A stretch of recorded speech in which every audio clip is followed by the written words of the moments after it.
Humanity possesses a profound obsession with its own destruction. We look back at the middle of the 20th century, specifically August 1945, and we collectively shudder. The atomic bomb is universally viewed as our ultimate sin. It is the moment we unlock the fundamental mechanics of the universe, only to weaponize them into a tool of absolute erasure. We are taught that the atom bomb brought us to the very edge of the abyss. We believe that without the Trinity test, without the blinding flash over Hiroshima and Nagasaki, the world would have organically healed. We imagine a timeline where science remained pure, where the Cold War never froze the globe in terror, and where the late 20th century blossomed into a peaceful, rational utopia. We picture politicians shaking hands, borders dissolving, and resources being poured into education instead of endless stockpiles of uranium. But history is not a gentle teacher. It is a brutal, grinding mechanism. And when you remove the largest gear from an engine, the machine does not stop. It spins out of control. The gears grind against one another, with increasing violence, stripping the teeth off every treaty and tearing apart the structural integrity of human civilization until nothing remains but raw friction. Take away the ultimate weapon, and you do not erase the appetite for war. You merely remove the ceiling on conventional slaughter. Welcome back to Timeline Divergence. Today, we are running a strict, macro-scale simulation on a world deprived of nuclear physics. No Manhattan Project, no mutually assured destruction, no fear of a glowing wasteland to force superpowers to the negotiating table. Without the atom, the global board does not reset. It just becomes a stage for infinite, grueling attrition. When empires realize they cannot obliterate each other in a single afternoon, they settle in for decades of grinding, conventional bloodshed. We thought the atom split our humanity. In truth, the fear of the Flash was the only thing keeping the wolves on a leash. This is not a story of world peace. It is the story of a terrifying alternate century. A timeline where the Earth is slowly suffocated by chemical storms, orbital kinetic strikes, and an endless parade of 19-year-olds marching into a meat grinder that never jams. Prepare yourself. The cage of the nuclear age is gone, but without the cage, the real prison begins. August 1945. The war in Europe is over, but the Pacific theater is a bleeding wound that refuses to close. In our timeline, 2 blinding flashes over Hiroshima and Nagasaki forced an unconditional surrender. It was a localized apocalypse that prevented a continental slaughter. But in this simulation, those bombers never take off. The atomic age is stillborn. The United States military, exhausted but backed by an untouched industrial machine, shifts its gaze to the Japanese home islands. They do not have a magical weapon to break the emperor. They only have flesh, steel, and overwhelming numbers. The plan is Operation Downfall, the largest amphibious invasion in the history of human warfare, dwarfing D-Day. A logistical nightmare poised to hurl millions of Allied soldiers into a meat grinder of unprecedented scale. Picture yourself as a 19-year-old Marine in the dark days of late 1945. You survived the brutal island hopping campaigns. You watched your friends die in the volcanic ash of Iwo Jima and the muddy trenches of Okinawa. Now, you are packed into a rusted landing craft, staring at the misty, terrifying shores of Kyushu. You are not fighting a conventional army anymore. You are fighting a totally mobilized civilian population. The Japanese defense strategy, Ketsugo, relies on the absolute mobilization of the civilian populace. Every man, woman, and child is armed with whatever they can find. Grenades, antique rifles, sharpened bamboo spears. The geography of Japan, heavily mountainous and naturally fortified, transforms every inch of territory into a blood-soaked fortress. You are not an invader. You are stepping into a national suicide pact. The mathematics of this invasion are genuinely horrifying. The United States War Department projected up to 4 million Allied casualties, with hundreds of thousands of fatalities. For the Japanese, the estimates were apocalyptic, 5 to 10 million dead. To prepare for this localized extinction event, the American government manufactured a staggering stockpile of Purple Heart medals, nearly 500,000 of them. In our reality, that surplus was so massive that the military is still handing them out to soldiers today. But in this timeline, that stockpile is depleted in the first 6 months. They have to stamp millions more just to keep up with the rivers of blood flowing through the streets of Kyoto. And while American forces bleed for every agonizing mile in the south, a red tide sweeps in from the north. The Soviet Union, fresh from the destruction of Berlin, unleashes the Red Army upon Manchuria and rapidly pushes down into the Japanese archipelago. Without the atomic bomb to establish American supremacy and force a quick end, the war drags into 1946 and then 1947. When the dust finally settles, Japan is completely, utterly broken. It ceases to exist as a unified cultural entity. Instead, it mirrors the tragic fate of Germany and Korea. The island nation is violently cleaved in two. Welcome to the divided sun. North Japan, heavily militarized and backed by Moscow, installs its capital in Sapporo. South Japan, a fractured democracy under American occupation, rebuilds around a ruined Tokyo. The Iron Curtain does not just fall across Europe. It cuts straight through the heart of East Asia, transforming a single island into a ticking time bomb of paranoia.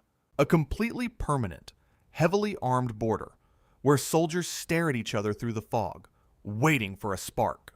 The war did not end. It merely mutated into a new beast. A terrifying standoff that guarantees the next generation will inherit nothing but endless global anxiety. In our timeline, the 1950s and 60s were defined by a strange, suffocating kind of peace. We call it the Cold War, but in truth, it was the stability of the graveyard. We stayed our hands because we knew that pulling the trigger meant pulling the roof down on our own heads. But in this alternate simulation, that ceiling is gone. Without the atom, the superpowers no longer have a reason to stop at the border. The stability-instability paradox is inverted. In our reality, the nuclear shield made small wars more likely, but global wars impossible. In this timeline, the absence of that shield makes total, conventional war the only logical outcome. Geopolitical friction does not lead to negotiations. It leads to mobilization. It leads to the roar of jet engines and the grinding of tank treads across the plains of Europe. Think about the year 1962. In our history, the Cuban Missile Crisis was the moment the world held its breath. It was a game of nuclear chicken that ended only when both sides stared into the mouth of the abyss and blinked. But here, there is no abyss. When the Soviet Union moves to station long-range bombers in Cuba, the United States does not wait for 13 days of diplomacy. It launches a full-scale air and sea assault. This triggers a massive counter-invasion of West Berlin. The conflict does not end with a flash of light. It ends with a decade of brutal urban trench warfare that hollows out the heart of the continent. Millions die not in seconds, but in agonizing years of artillery barrages. Why would anyone stop when the planet itself is not at risk? This shift in reality changes the definition of a nation. In our world, the West eventually transitioned into professional, volunteer militaries. We had the luxury of peace, allowing us to focus on consumerism and individual rights. In this simulation, that luxury is a distant dream. Every major country becomes a garrison state. The global economy is no longer built on silicon chips or luxury automobiles. It is built on artillery shells, synthetic rubber, and massive quantities of steel. The state does not exist to serve the citizen. The citizen exists to serve the war machine. Every resource, from grain to oil, is diverted into a massive cycle of military procurement. Your daily life reflects this grim necessity. Instead of dreaming about university or starting a business, your future is determined by a government bureaucrat. On your 18th birthday, you do not receive a celebratory card. You receive a thick, official envelope containing your draft notice. This is not a temporary measure. It is a permanent, multi-year obligation to the national defense. In this world, the military is the primary employer, the primary educator, and the primary cultural force. Your graduation cap is replaced by a steel helmet. Your classroom is replaced by a muddy foxhole. Every family has a uniform hanging in the closet, and every mother knows that her children are simply another resource to be spent on the front lines. This is the price of living in a world where the stakes of war are high, but never high enough to force the final, lasting global peace. This cycle of attrition ripples across the entire globe. Without the fear of nuclear escalation, regional rivalries transform into perpetual wars of survival. In our history, the border between India and Pakistan is a place of deep tension, yet the presence of nuclear warheads forces a degree of cautious restraint. In this world, that restraint is gone. The two nations are locked in a series of total, conventional wars that occur every decade like a violent season. The Punjab becomes a graveyard for thousands of tanks. Millions of refugees are permanently displaced as borders shift back and forth in a bloody dance. Every minor territorial dispute becomes a decades-long struggle because no ultimate weapon exists to force a conclusion. The concept of a local conflict becomes a thing of the past as every war is fought to the end. Welcome to the era of the Iron Terrarium. We have created a world where we are trapped in a glass bowl. The temperature is constantly rising.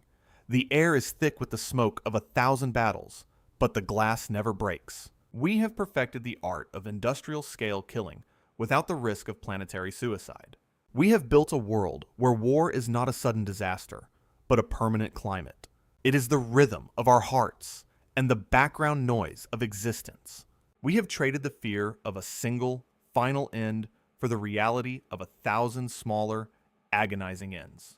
Is a world where every man is a soldier better? Or is our suffering simply infinite?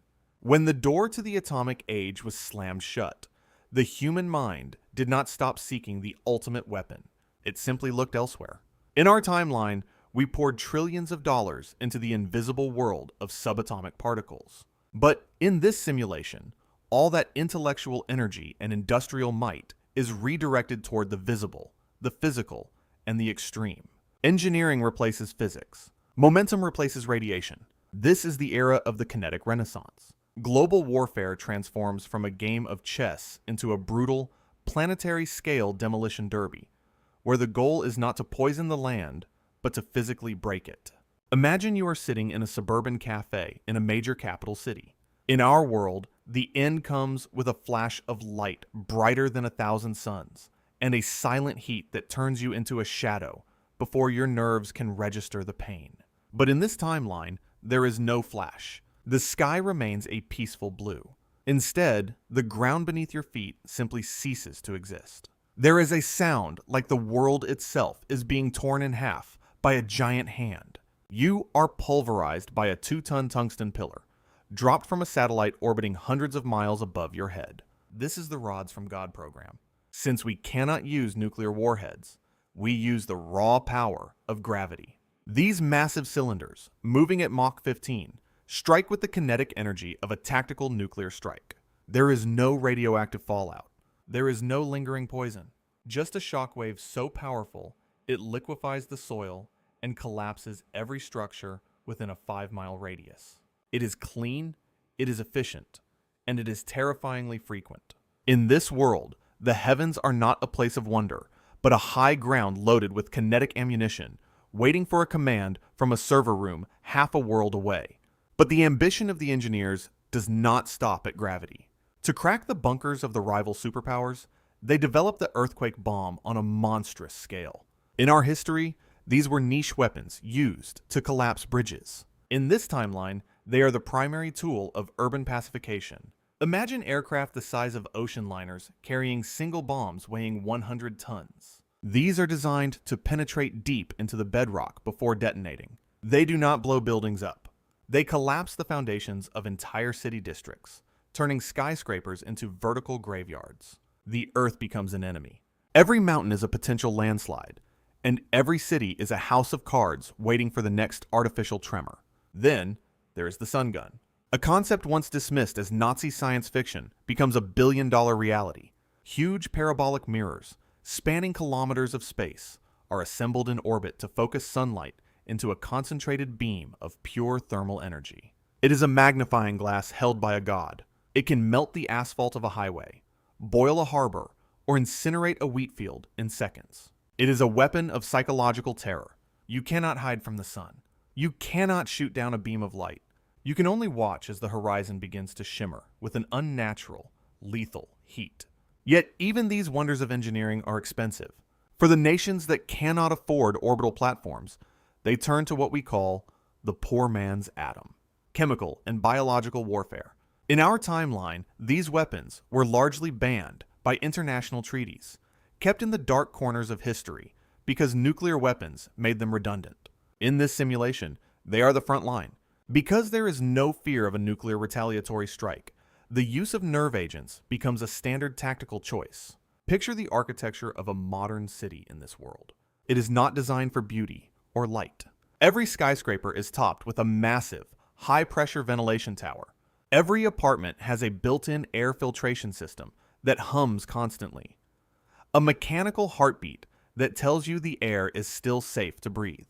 The most common fashion accessory is not a smartphone, but a sleek, high-tech respirator clipped to your belt. Children are taught in school how to identify the smell of bitter almonds or the faint mist of a sarin cloud before they are taught their ABCs. The fear of the invisible is not a fear of radiation, but a fear of a microscopic pathogen or a tasteless gas that turns your own nervous system against you. This is the ultimate evolution of the iron terrarium. We have turned the entire planet into a laboratory of extreme violence. We have traded the quick, merciful end of the atom for a world of falling pillars, shaking earth, and poisoned air.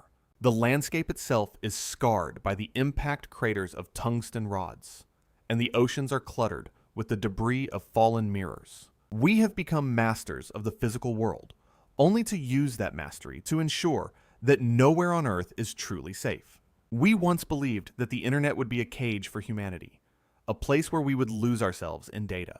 But in this world, the internet is just another tool for targeting. When the cage of the nuclear age disappeared, we did not find freedom. We found a world where the only thing more dangerous than your neighbor is the very ground you stand on and the air you breathe.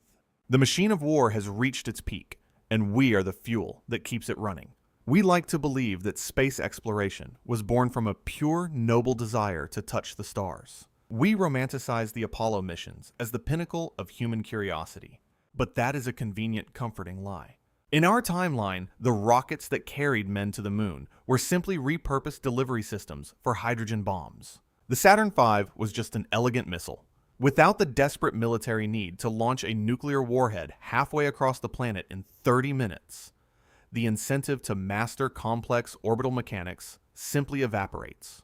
The space race becomes a slow, expensive hobby for weather scientists, rather than a desperate sprint for ideological survival. In this simulation, the moon remains a cold, untouched ghost in the sky. We never left the atmosphere because we never possessed a weapon terrifying enough to force us to build a ladder out of the gravity well. We are a species that only reaches for the heavens when we are trying to kill each other more efficiently. This total lack of nuclear innovation ripples down to the very ground we walk on every day. Without the massive investment in fission reactors that characterized the mid-20th century, the world remains shackled to the 19th century. There is no clean carbon-free alternative to provide the massive baseload required for a global industrial empire. We are trapped in a permanent suffocating feedback loop of coal oil and heavy gas. By the year 1980, the carbon concentration in the atmosphere reaches levels that our timeline would not see for another 50 years. The climate does not gradually shift, it breaks violently. The great agricultural belts turn to dust, and the glaciers melt into rising acidic oceans that swallow our coastal cities. Global warming is not a distant threat discussed at summits. It is a violent present reality that fuels the very resource wars we are already fighting. We have traded the quick cold fear of a nuclear winter for the slow agonizing heat of a planetary greenhouse. The tragedy extends into the very cells of the human body. In our history, nuclear medicine from life-saving cancer radiation to the precision of a PET scan was a direct dividend of the Manhattan Project. It was the one gift the atom gave back. Without it, the word cancer remains a permanent death sentence. Surgeons are forced to rely on brutal medieval methods to excise tumors that we would have vanished with a targeted beam of light in another life. Our culture reflects this deep sickness. The icons of our imagination are twisted beyond recognition. Godzilla is no longer a radioactive titan born from the sins of the atom. Instead, he is a lumbering, suffocating mass of industrial sludge and chemical runoff.